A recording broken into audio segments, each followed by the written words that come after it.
Welcome back to another episode of Malvo Talks.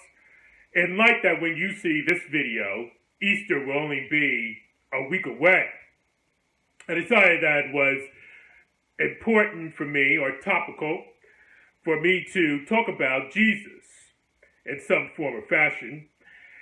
And I decided to do this episode on the Infancy Gospel of St. Thomas. And the reason why I'm doing this is because it's a very interesting gospel, but also because Starr is partly the inspiration. He also makes reference to this gospel that did not make it into the original canon of the New Testament. But nevertheless, it was written in the early part of the 2nd century. And it illuminates some things that early Christian community wanted to hear about the child Jesus. And I'm going to read sections and portions from the gospel, and then later on, after that, I'm going to give further context. Now, I am starting from the Infancy Gospel of St. Thomas, chapter 2, verse 2. And it says, "He," meaning the child Jesus, "he then made soft mud and fashioned 12 sparrows from it. It was the Sabbath when he did this. A number of the other children were also playing with him. But when a certain Jew saw what Jesus had done while playing on the Sabbath, he left right away and reported to his father, Joseph, 'Look, your child at the stream has taken mud and formed 12 sparrows. He has profaned the Sabbath.' When Joseph came to the place and saw what had happened, he cried out to him, 'Why are you doing what is forbidden on the Sabbath?' But Jesus clapped his hands and cried to the sparrows, 'Be gone.' And the sparrows took flight and went off chirping." Now I'm going to read from chapter 3, verse 1. "Now the son of Annas the scribe was standing there with Joseph, and he took a willow branch and scattered the water that Jesus had gathered.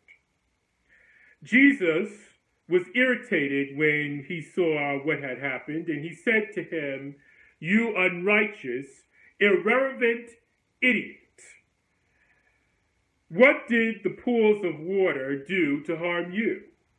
See, now you also will be withered like a tree, and you will never bear leaves or root or fruit.'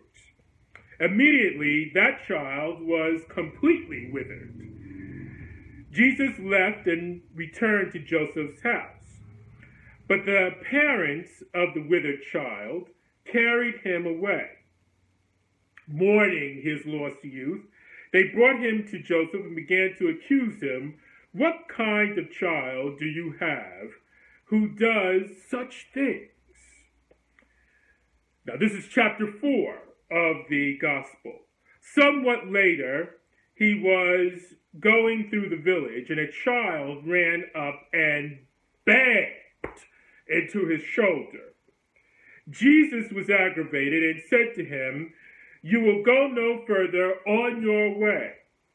And right away the child fell down and died. Some of those who saw what happened said, 'Where was this child born? For everything he says is indeed accomplished.' The parents of the dead child came to Joseph and blamed him, saying, 'Since you have such a child, you cannot live with us in the village. Or teach him to bless and not curse, for he is killing our children.'" And I'll end it right there. See, these gospels like this were meant to further illuminate the manner in which the divinity of Jesus shone through. The early Christian ministers were preaching. They started with the execution and crucifixion of Jesus. They did not start with his early life, because the point of evangelization was Christ was executed, died, and rose again. And because of that, there was really no need to compile. That's why in St. Mark's Gospel, which is the first Gospel to chronologically have been written, it doesn't start with the birth of Jesus, it starts in the middle of his ministry. You had the various communities asking more about the early life of Jesus. Now, I read this gospel, by the way, from a book called The Lost Scriptures, that you see you had the Old Testament Yahweh, God, coming in and acting in the infant Jesus, because you will notice that just like Lot's wife was turned into a pillar of salt for looking back, you have Jesus in one of the passages that I read to you, turning a child into a tree. Or it can also be interpreted that he made him an old man. We are not quite certain what is really meant in that gospel, but he did turn this poor child into a tree. You see, they threw the Holy Family out of the village because Jesus was such a menacing power in the village that he was killing the children. You see, when the child bumped into him, he killed him right on the spot.